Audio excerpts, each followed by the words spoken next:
Mateus capítulo 6, versículo 24.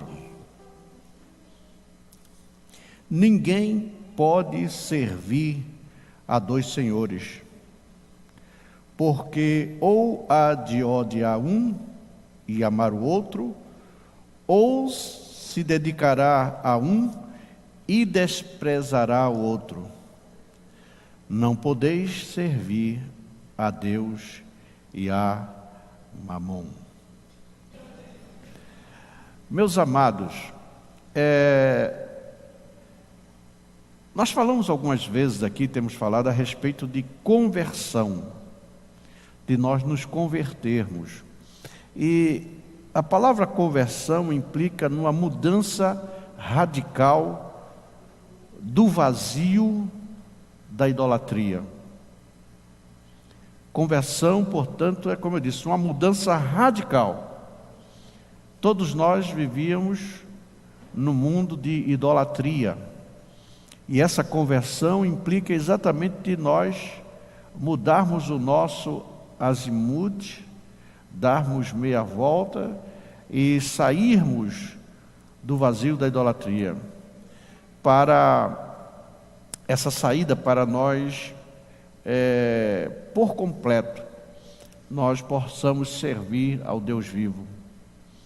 E não há idolatria mais dominante do que a idolatria das riquezas. Nós ficamos muito preocupados com os ídolos, mas o maior ídolo que nós temos é o dinheiro. É o dinheiro. Porque nós muitas vezes estamos na igreja servindo ao Senhor, nos alegrando, desfazemos os nossos altares, passamos a servir a Deus até com alegria, mas existe uma idolatria que é o dinheiro. O escravo mais oprimido e mais ansioso que existe é exatamente aquele que se encontra governado pela tirania do dinheiro. Mamon, é por isso que Jesus, ele fala aqui de Mamon, porque Mamon é o maior senhor dos escravos do mundo.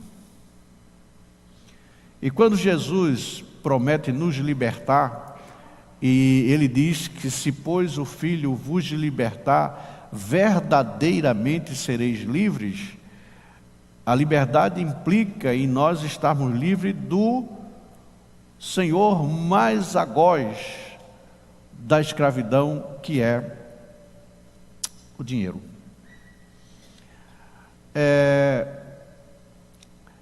As pessoas podem dizer, mas pastor, como é que eu posso ser escravo do dinheiro? Olha, é tão fácil ser escravo do dinheiro. E ser escravo do dinheiro, quando nós nos tornamos escravos, significa que nós, e eu vou falar isso algumas vezes aqui, nós não confiamos no Deus que provê todas as coisas. Nós seguramos, não estou dizendo que você chega a jogar dinheiro fora, não é isso. Mas é que sua atenção está no dinheiro ali, ó. Entendeu? Dorme pensando em dinheiro, acorda pensando em dinheiro. Isso simboliza a falta de confiança no Deus provedor, que a Bíblia nos diz que Ele é o provedor. E nós achamos que a nossa provisão está em eu ter uma boa soma no banco. As riquezas, ou mamon, elas exercem realmente um fascínio imperioso sobre a realidade humana. Porque, na verdade, queridos, ao pé da letra, ninguém vive sem dinheiro. É uma condição que nós precisamos viver no mundo. Sem dinheiro ninguém vive. E isso é um ambiente propício para nós sermos escravos dessa realidade. Agora, as riquezas, eu não estou dizendo que nós não possamos ter dinheiro, não é isso, entendeu? Por isso que eu digo, vamos à realidade. Eu não estou falando aqui contra dinheiro, não estou falando contra você ter dinheiro. Nós temos dinheiro, é bom, porque nós precisamos do dinheiro para viver. agora nós não podemos ser escravos dele. As riquezas se constituem apenas num instrumento para ser usado, nunca numa divindade para ser adorada. Eu preciso de dinheiro para viver, mas não para adorar o dinheiro. Esse caminho vai levar exatamente o que Jesus diz: nós não podemos servir a dois senhores. É o que Jesus diz. Porque se nós continuarmos escravos, significa que a palavra de Jesus, quando diz que se o Filho, pois, vos libertar, verdadeiramente sereis livres, essa palavra não está sendo cumprida em nossas vidas. E a palavra que não é cumprida, ela não é real. Ou não? Se algo, né, Jesus falou alguma coisa e eu não consigo que isso se cumpra na minha vida, tem alguma coisa errada.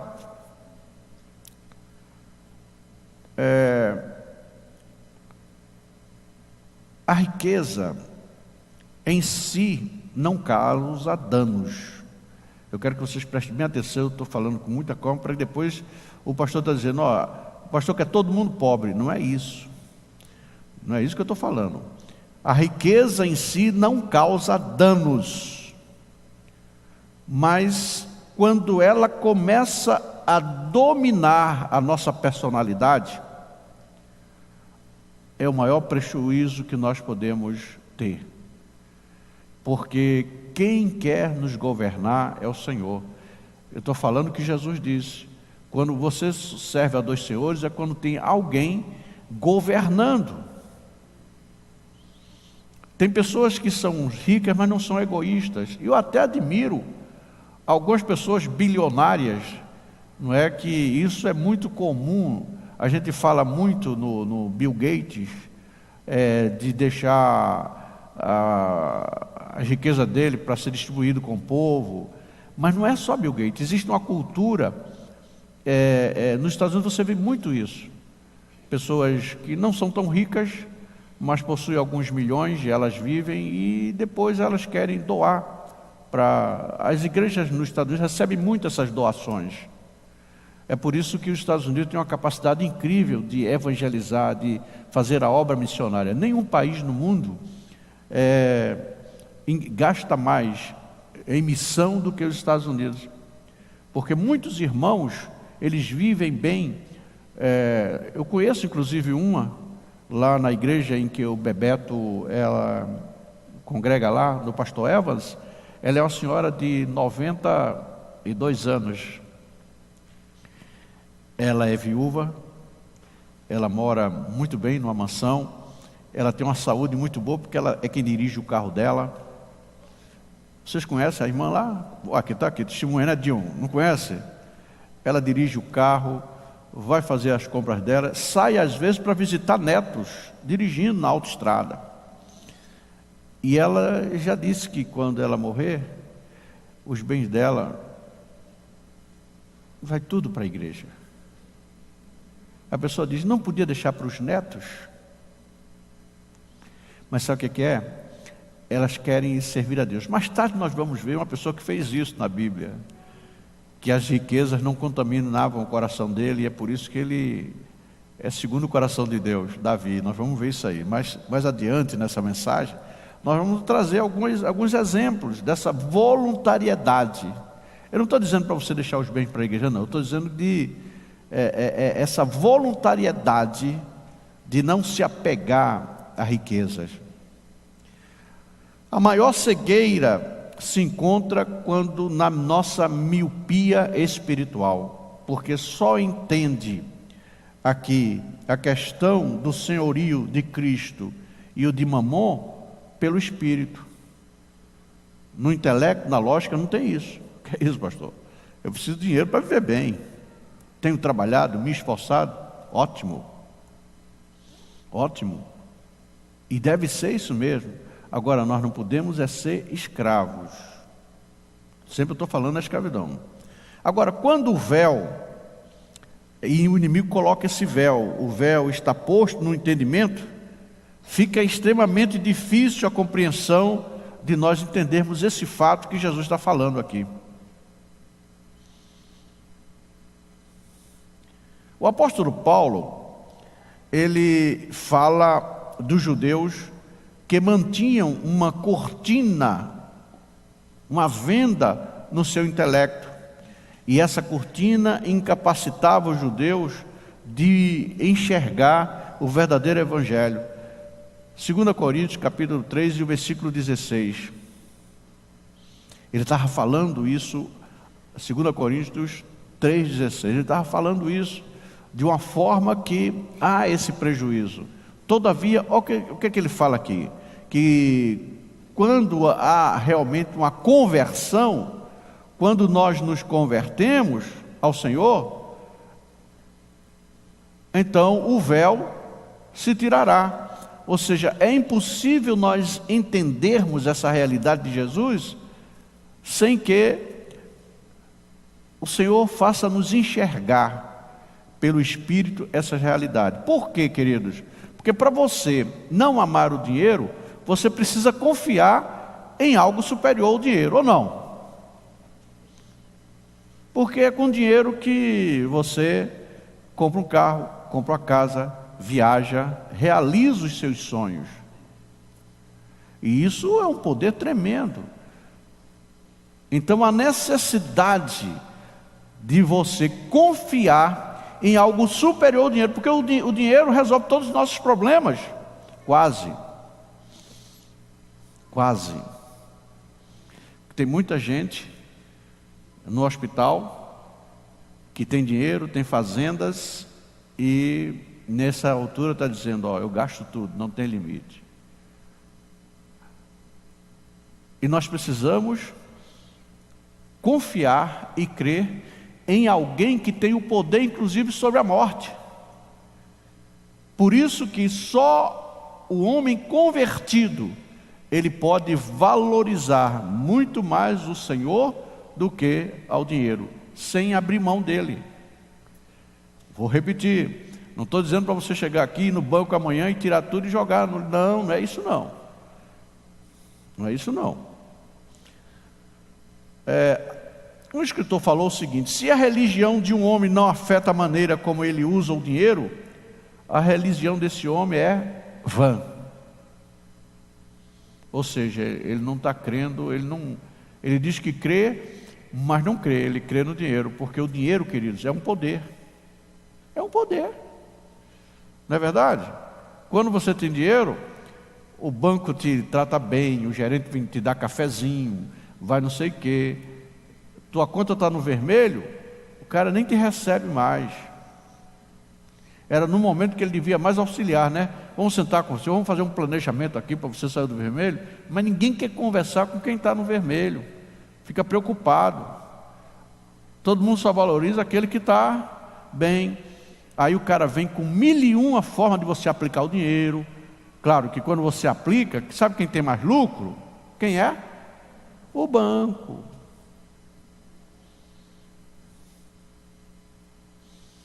Não é? O camarada te procura fazendo propostas. Cadê o Marcelo? Não está aí? O Marcelo, ele trabalha nisso. Cadê o Marcelo? Não está aí, né? Eu não estou trabalhando contra o Marcelo, não, porque o Marcelo vive disso. Vê que o cara tem dinheiro, vai lá e faz milho para porque é lucro, todo mundo está ganhando. Ele vive disso, né? Se ele ganha sendo o camarada que vende o negócio lá, imagina o banco.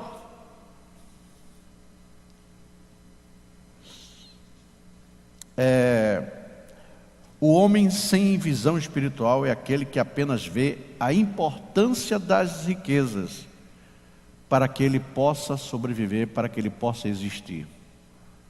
Mas existe algo mais do que as riquezas, porque tem muito rico que está hoje sofrendo, deprimido, e no Brasil tem pessoas milionárias que muitos estão abrindo mão de milhões para tão somente estar convivendo com a família em casa.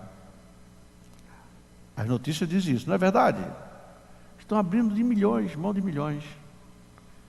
Os milhões antigamente davam poder e hoje os milhões estão atrapalhando a vida dele familiar.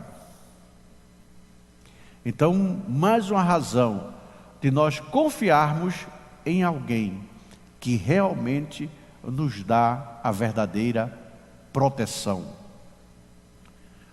Mais uma vez digo, não jogue teu dinheiro fora, saiba administrá-lo, mas não deixe que ele te escravize.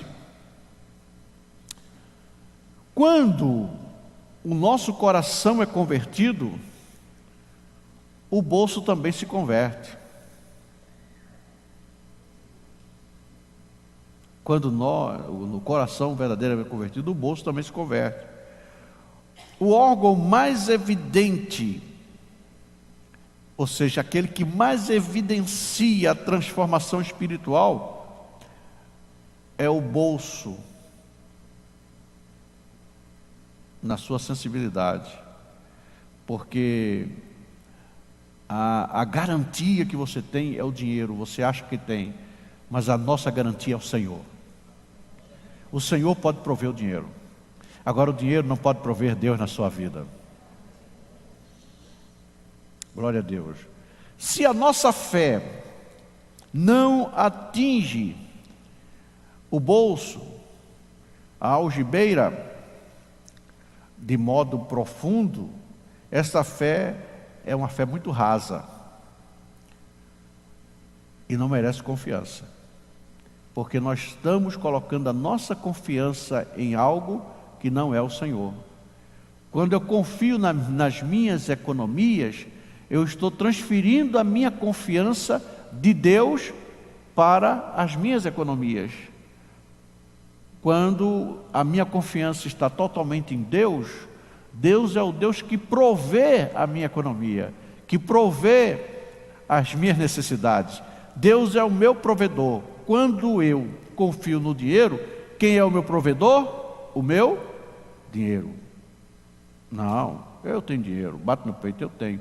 Claro, e está muitos testemunhos que você pode ter muito dinheiro hoje, mas há algum tempo não tem mais. Nós temos aqui em Mato Grosso, não vou citar nomes, mas vocês conhecem a história, de famílias que eram milionárias. E nos últimos 10, 15 anos, não são mais milionários. Você conhece, né, Neto? Muitos. Então, confia-se no dinheiro e você pode ter hoje e não tê-lo amanhã, mas o nosso Deus permanece ontem, hoje e amanhã. Ele vai permanecer sempre. Ele é um provedor que nunca vai faltar. É por isso que Jesus nos adverte: você não pode servir a dois senhores.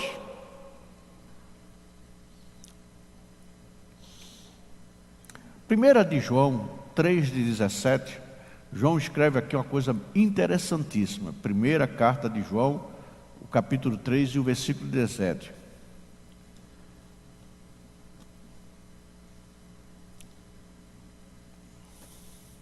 Você vê o que ele fala: quando, pois, tiver bens do mundo, e vendo o seu irmão necessitado lhe cerrar o seu coração, como estará nele o amor de Deus?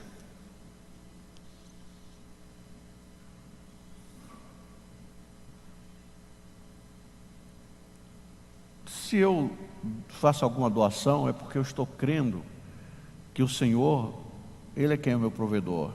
Ele vai prover. E eu quero dizer o seguinte: olha, Deus não deve nada a ninguém. Muito pelo contrário, nós é que somos devedores. Ele não deve. Ele não fica devendo. Outra coisa, queridos, nenhuma pessoa foi distinguida, ou seja, pelo que ele recebeu. Você não merece aplauso, não merece pelo que recebe, mas a honra sempre vem quando se presta um favor. Quando você dá alguma coisa, a honra, o reconhecimento vem. As pessoas são reconhecidas não pelo que elas recebem, mas pelo que elas dão. Isso é uma lei natural, não é verdade? Veja bem, tem pessoas com nome de rua aí, não é porque elas receberam alguma coisa, mas porque elas doaram alguma coisa, um serviço, fizeram alguma coisa que para alguém, elas doaram alguma coisa, e por isso o reconhecimento, as pessoas têm reconhecimento. Não há conversão genuína que não desemboque num afluente de contribuição verdadeira. Eu estou falando aqui de contribuição, querido, mas eu não estou, vocês vão sentir aí que eu não quero apelação, negociação, negociata, não é isso que Jesus faz. Vamos prestar atenção. A graça não torna a contribuição algo opcional. Não, estou falando agora da graça. Mas a graça me leva a ser um voluntário. A doação deve ser voluntária. Deus quer a doação voluntária, porque nós estamos vivendo na época da graça. E a graça é exatamente a voluntariedade de Deus para conosco. E quando nós também nos voluntariamos para dar alguma coisa ou fazer alguma coisa para o reino de Deus, na verdade nós estamos exercitando a voluntariedade que Deus atingiu a nossa vida. A graça não nos leva a uma contribuição motivada pela cobrança com constrangimento. Uma cobrança constrangida não é papel da graça. Não. A graça não me leva a contribuir pelo interesse, ou fazer uma negociação, ou pela imposição do dever. A graça é voluntariedade. A graça converte o coração de tal modo que a sua contribuição se constitui no prazer liberal de uma serena generosidade.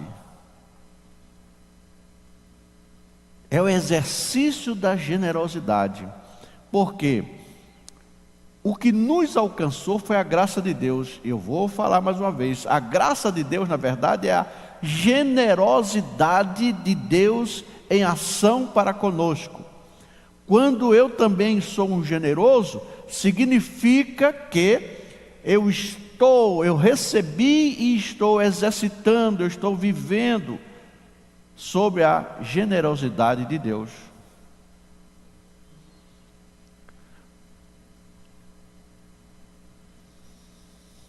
Deus tem um método secreto para recompensar a liberalidade dos seus santos. Deus tem. Sabe por quê, queridos? Porque eu não tenho condições de saber se o Vicente está fazendo uma doação com liberalidade.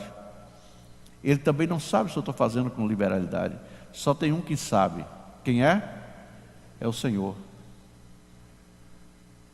E você está contribuindo com liberalidade, não é para o pastor Erivaldo, é para Deus. Ah, mas eu não sei, eu vou fazer uma doação, eu não sei o que é que a igreja vai fazer com minha contribuição. Não interessa, você não fez para a igreja, você faz para Deus. Sabe quem foi que foi extremamente, teve uma total generosidade para conosco? Não foi a igreja, não foi o pastor, foi o nosso Deus. Então é o exercício da generosidade, ou seja, a generosidade de Deus nos alcançou e nós nos tornamos generosos. Não porque o pastor quer, o pastor Erivaldo quer que eu seja generoso, isso não é generosidade.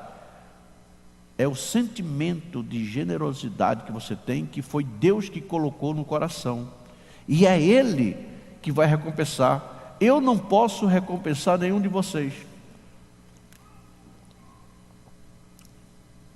Sabe por quê? Porque eu careço da generosidade de Deus e também preciso exercitar a generosidade. Deus faz com que a recompensa dessa liberalidade, Ele faz com que a alegria da participação constitua no seu patrimônio de contentamento capaz de beneficiar o contribuinte, aquele que está doando de modo satisfatório. Ou seja, você vai sentir alegria, prazer. Todas as vezes que nós contribuímos com generosidade, o sinal da generosidade é a alegria que se sente, não o pesar, o arrependimento. Se você dá e diz, será que eu fiz certo? Eu não devia, ou se arrepende, não houve generosidade, porque a generosidade, ela se manifesta na alegria que você sente dentro do coração. Não é a alegria aparente, não é a alegria que as pessoas simplesmente, ou você está sorrindo, mas é algo que é sentido lá dentro. E essa alegria só Deus pode dar. A fonte de alegria é o Senhor. Assim podemos dizer com toda certeza que o convertido, na verdade, já foi beneficiado com a satisfação de ser um contribuinte. Quando eu me torno um contribuinte generoso e que aquilo me dá satisfação na alma, isso já é uma bênção extraordinária. É a verdadeira aceitação, aquilo que Deus está aceitando. Quando Deus aceita algo de mim e de você, nós sentimos a alegria, a satisfação. E isso, queridos, não tem dinheiro que pague. Não tem dinheiro que pague. Quando você realmente sente a satisfação de Deus. O meu grande privilégio é poder contribuir com toda alegria para o reino de Deus. Esse é o maior privilégio. Sabe por quê?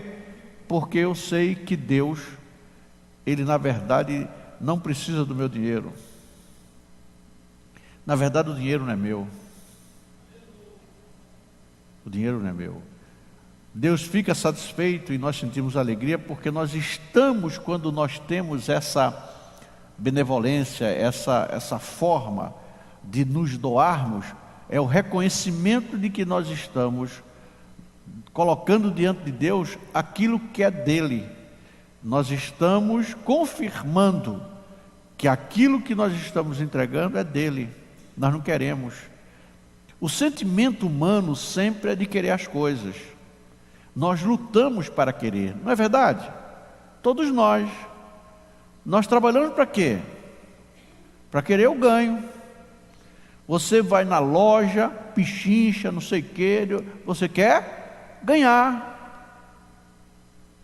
Você vai comprar um terreno, uma casa, você briga lá para tirar o dinheiro, você quer ganhar. Todo o nosso trabalho terreno é simplesmente para ganhar. Nós não temos outra intenção. Ninguém chega assim, estou vendendo essa caixa aí por R$1.000. Ah, que bom, eu vou te pagar 1.500 porque eu gostei dela. Alguém faz isso? Você pede 1.000, o cara já vem com 500, a metade. A vida é essa, todo mundo quer ganhar. Nós vivemos no mundo interessado em ganhar. E quando eu sou um voluntário para doar para Deus, isso muda, isso é uma mudança radical, é uma conversão radical da minha maneira de ser. Já pensou? É como eu disse, vou repetir, alguém chega, não, eu estou vendendo o carro por 30 mil, rapaz, eu gostei tanto do carro que eu vou pagar 40, ninguém faz isso. Ninguém faz isso. Você chega numa loja, aí quanto é esse carro, né? Hoje os carros tudo é acima de 70 mil, né? Aí você, não, 100 mil, mas eu gostei de 100 mil, eu vou pagar 120 porque eu gostei muito, eu gostei dessa cor. Ninguém faz isso.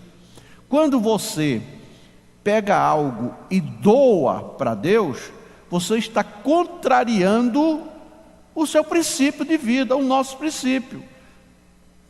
Vocês estão entendendo? E só uma pessoa convertida sente alegria de dar. Porque nós sentimos alegria em ter. Quando você faz um bom negócio, né? O negócio valia, né, Jairo? Valia 100, comprei por 50. Rapaz, que negoção. Você chega aqui, né? Oh, hoje foi meu dia, hoje eu ganhei o dia, ganhei a semana, ganhei o mês. O prazer é quando você ganha. Agora, ter prazer em dar, só com o coração convertido. Vocês estão entendendo? Só vocês servindo a Deus. Sem servir a Deus, é impossível nós conseguirmos isso. Veja bem, a contribuição é, de uma certa maneira, uma medida da conversão, quando nós podemos ver isso sob o ângulo da revelação da palavra de Deus. Eu quero dizer o seguinte: é possível nós darmos sem amar. Às vezes você, né, não ama a pessoa, mas eu quero ficar livre dessa pessoa, que essa pessoa está enchendo meu saco, toma aí o negócio e vai. É possível você dar sem amar. Agora, é impossível amar sem dar.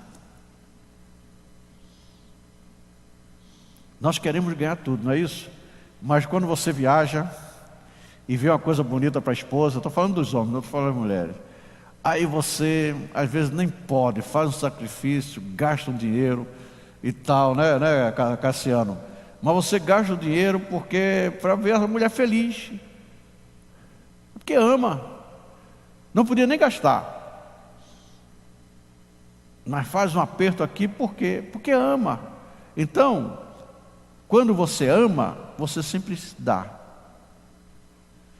Vocês estão vendo a linha que nós estamos vendo? Deus, por Ele nos amar tanto, Ele nos deu tudo, principalmente algo que dinheiro não compra. Ele nos deu a vida. Então Ele deu aquilo que nada se compra. E Ele fez isso por quê? Por amor. É um ato de amor de Deus. E o que Ele quer de mim, de você, é que nós venhamos a agir por amor. Não o meu amor egoísta, mas o amor dele que é manifesto em minha vida, em nossa vida. A generosidade, ela só ocorre pelo fato do amor de Deus estar inundando a nossa vida. A manifestação do amor de Deus que me torna uma pessoa generosa, que não pensa só, pensa nos outros. Ou seja, alegra com a felicidade dos outros. Quando uma pessoa adquire uma coisa, a gente fica feliz. Quando a pessoa está passando por um problema, a gente entristece, fica até abatido. Quando a pessoa recebe uma vitória, você faz festa também. Isso aí, queridos, o homem natural não faz isso. Porque o homem natural, ele sempre tem uma coisa chamada inveja. Inveja. Aconteceu com ele, podia ter acontecido comigo. Eu é que mereço. Ele não. Mas quando você se alegra com a bênção do outro e festeja, não é natural isso. Isso é a evidência do amor de Deus que está em nós, que nós nos alegramos. E infelizmente, queridos, aí eu vou falar uma coisa pesada. Infelizmente, nós temos dentro do corpo de Cristo pessoas que ficam tristes quando alguém recebe uma bênção. Sabe por quê? Porque o amor de Deus não está derramado, não há uma conversão genuína. E aí, o que está sendo manifesto, na verdade, é uma coisa chamada inveja. E a inveja não tem procedência em Deus, é maligno. Inveja, às vezes manifesta de outra forma. Cuidado, entendeu? Temos que ter cuidado com fulano. Mas na verdade, quando fala isso, é um cuidado entre aspas. É porque fulano está prosperando. Será que ele, né?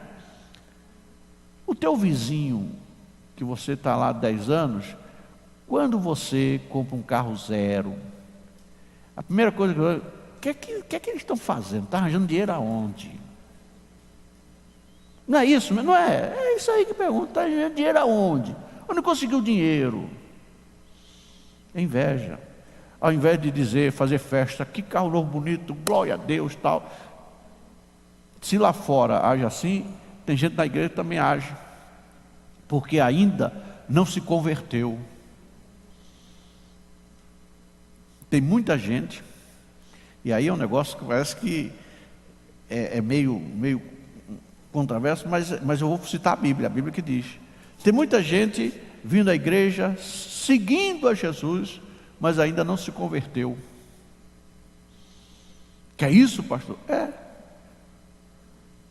Não é verdade?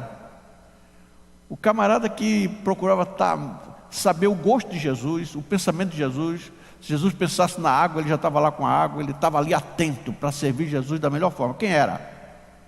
Pedro. Pedro era o cara mais prestativo, ele estava ali, ó. É tanto que o pessoal, os outros discípulos até aceitavam a sua liderança, porque ele era o cara esforçado, ele estava ali. Não, o Senhor precisou aqui, eu estou aqui, tal. E sabe o que Jesus disse? Pedro, quando você se converter, você então vai cuidar das minhas ovelhas. Você só pode cuidar das minhas ovelhas, Pedro, quando se converter. Pedro não era convertido, entendeu? Aquele que se achava o melhor amigo de Jesus, que não, se o senhor morrer, não, eu morro junto. Não tem esse negócio não, comigo não. Se vier perder, eu vou enfrentar junto, entendeu? Para onde o senhor for, eu vou junto. Não era convertido. A conversão é como esse processo, esse milagre, só Deus pode fazer em nós. E é por isso que Jesus disse que nós conheceríamos a árvore pelo fruto. Tem pessoas que têm dons, tem pessoas que parecem crente, se vestem como crente, até andam como crente, mas não são convertidas. Quando você vê o fruto, não é de convertido. É bíblico isso. E Jesus disse, olha, é o fruto, meu filho. A única forma de você visualizar a árvore, conhecê-la, é pelo fruto. Não é pelo barulho que ela faz, não é pelo, entendeu? A eloquência, aquela coisa que faz, emoção. Não. Faz um barulho. Aí no outro dia, o que essa pessoa vai fazer? Segue ela. Conversa com ela, qual é o plano dela para o dia seguinte. Fruto.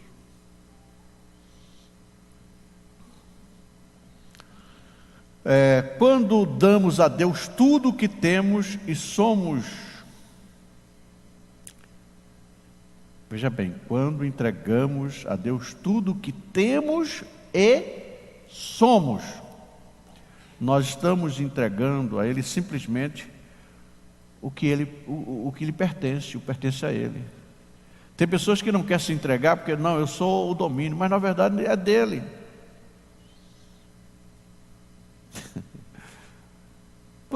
Vou repetir, quando nós entregamos tudo o que temos e tudo que nós somos, na verdade nós estamos entregando de volta o que é dele. Do Senhor é tudo, não sobra nada para nós. O convertido, ele na verdade se entregou totalmente a Deus. E ele, quando ele se entrega com a expressão de alegria.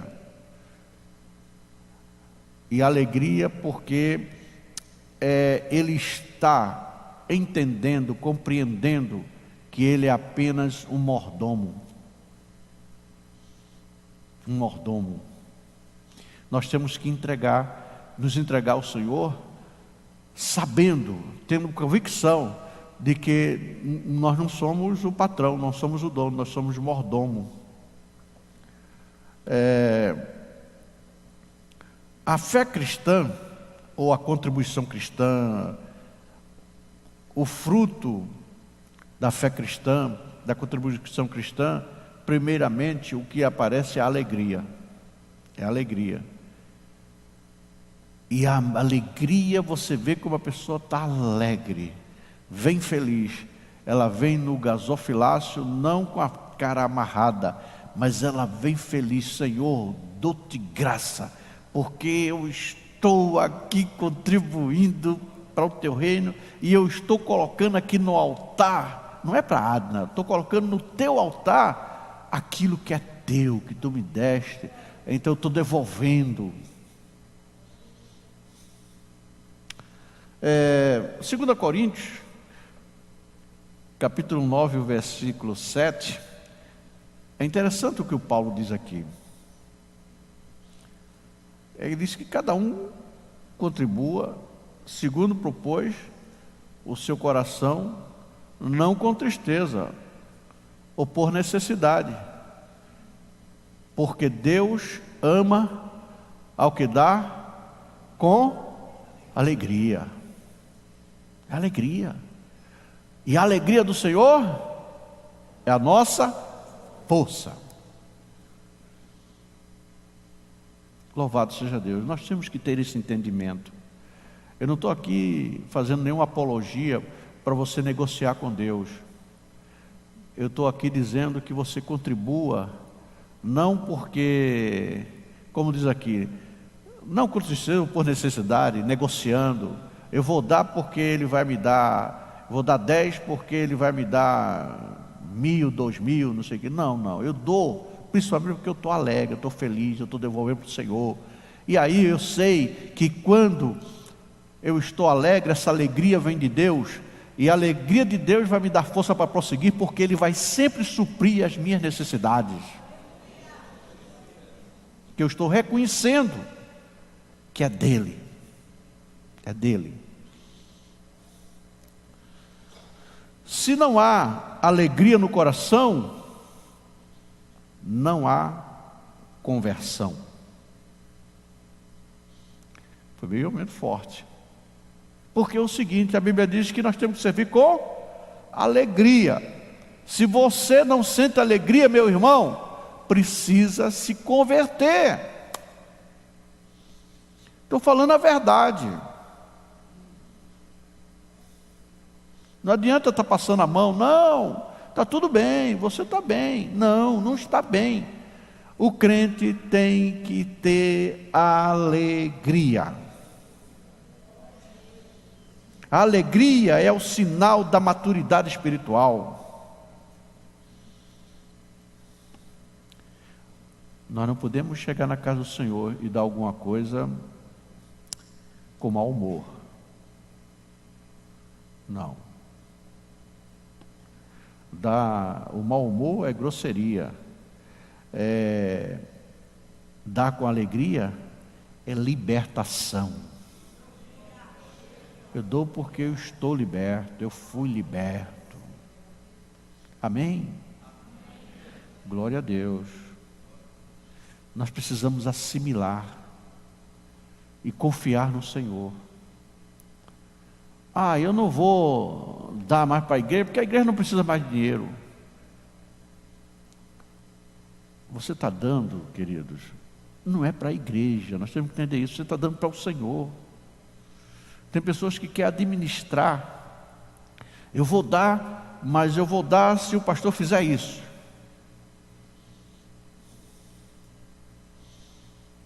Você não está liberto.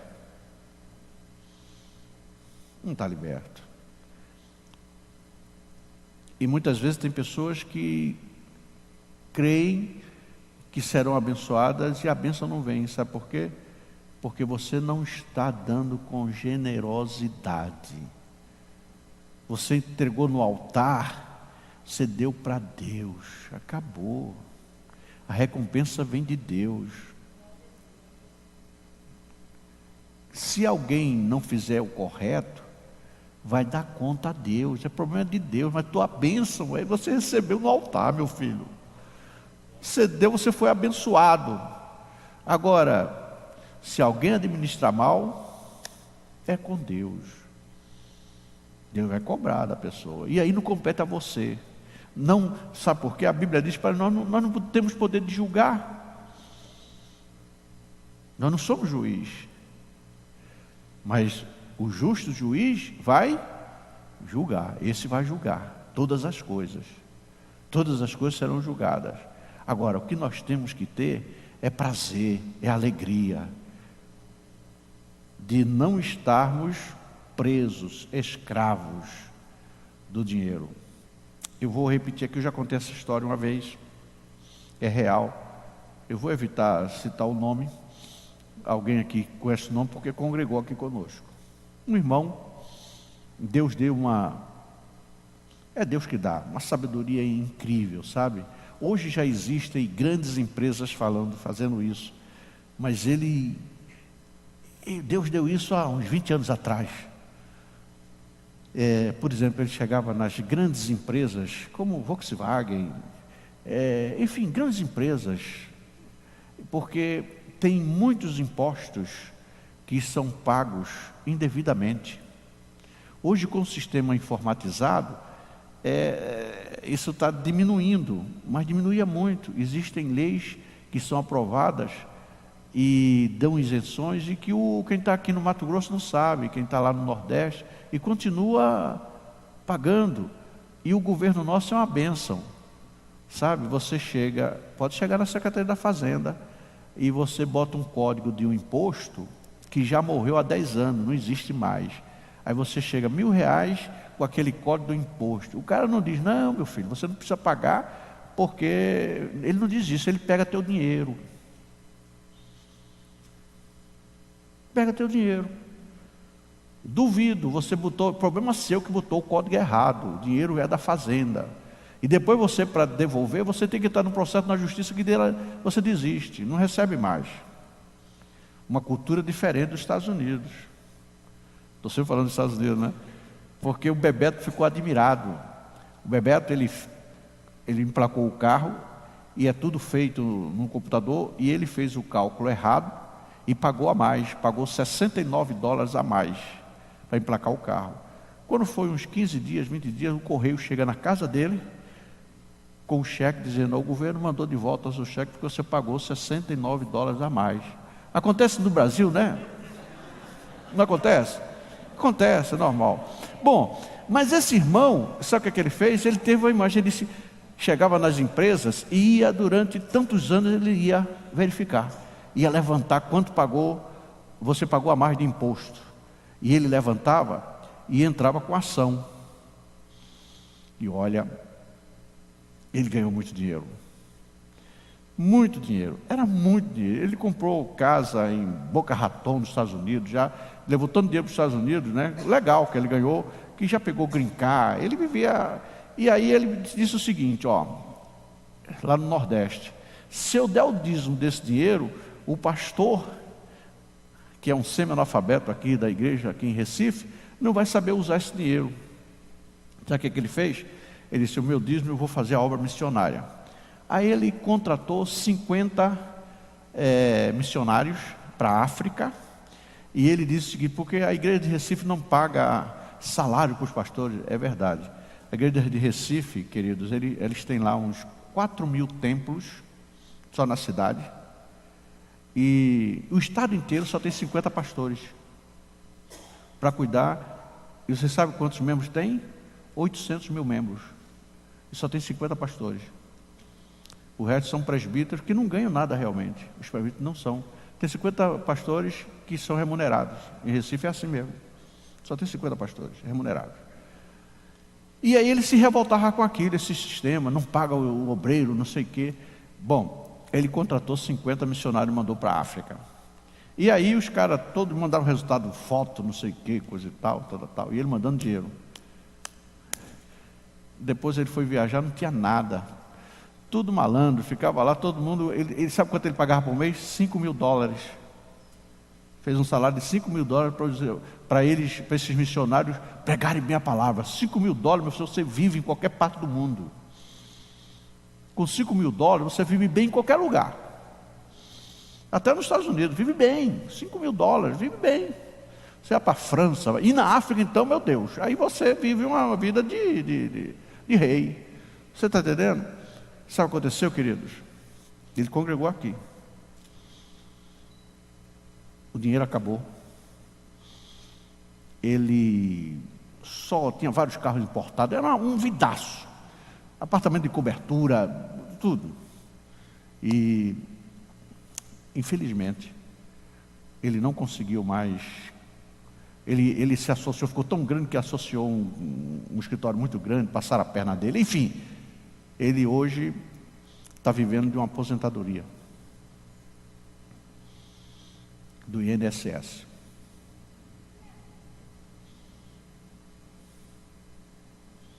Eu visito ele lá, estou falando com a pessoa que eu conheço. Eu visito, quando vou a Recife, sempre visito ele lá. Isso está tão forte que ele nem está bem da cabeça. Ele quis administrar algo que era de Deus. Ele podia estar muito melhor. Ele podia estar, sabe, porque o dinheiro que ele ganhou, se ele tivesse dado o dízimo e guardado, mesmo lá nos Estados Unidos, ele estava bem, não precisava nem trabalhar. Só da Volkswagen teve uma vez que ele recebeu quase 1 bilhão de impostos que a Volkswagen, entendeu? Que ele fez lá um troço lá, só cliente, a Volkswagen do Brasil, cliente dele. Para vocês verem o tamanho do camarada. Vocês estão entendendo? Dava o dízimo e guardava o dinheirinho dele nos Estados Unidos, porque era legal, ele não estava roubando. Eram ações que eram colocadas e ele ganhava um percentual, ele ganhava, parece que era 20, 30%, ele bancava tudo e recebia. Era um dinheiro legal, sem problema nenhum. Mas ele hoje não tem um centavo disso. E hoje ele reconhece isso. A família reconhece. Eu não entendia isso. Eu quis administrar o que era de Deus e eu não... Isso foi meu mal. Estou contando uma história real, estou evitando dar nome, mas os irmãos aqui, alguns conhecem. Os antigos aqui conhecem, não é Carlos Gustavo? Você sabe quem eu estou falando. Não é, sabe o que eu estou falando, porque congregou aqui. Morou conosco aqui 2 anos. Então, essa é uma realidade. Tem esse exemplo muito forte. Nós precisamos nos converter para nos tornarmos, de fato, pessoas que tenham generosidade. Porque ninguém foi mais generoso do que o nosso Deus. Não existe alguém mais generoso do que Deus. E se nós temos a vida de Deus, pertencemos a Deus, claro que nós também precisamos ser generosos. Amém? Louvado seja Deus. Terça-feira a gente continua. Porque tem Davi, tem muita coisa ainda ali para a gente ver, né? Que é história dentro da Bíblia de pessoas reais. Quer dizer, eu estou contando uma história aqui real, que vocês conhecem, mas o mais real é o que a Bíblia diz. Amém? Mas eu estou contando porque às vezes as pessoas ficam, será que acontece? Acontece. E nós temos um exemplo aqui, passou por aqui. Você está entendendo?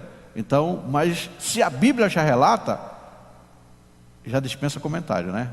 Que a Bíblia é a verdade. Amém? Louvado seja Deus.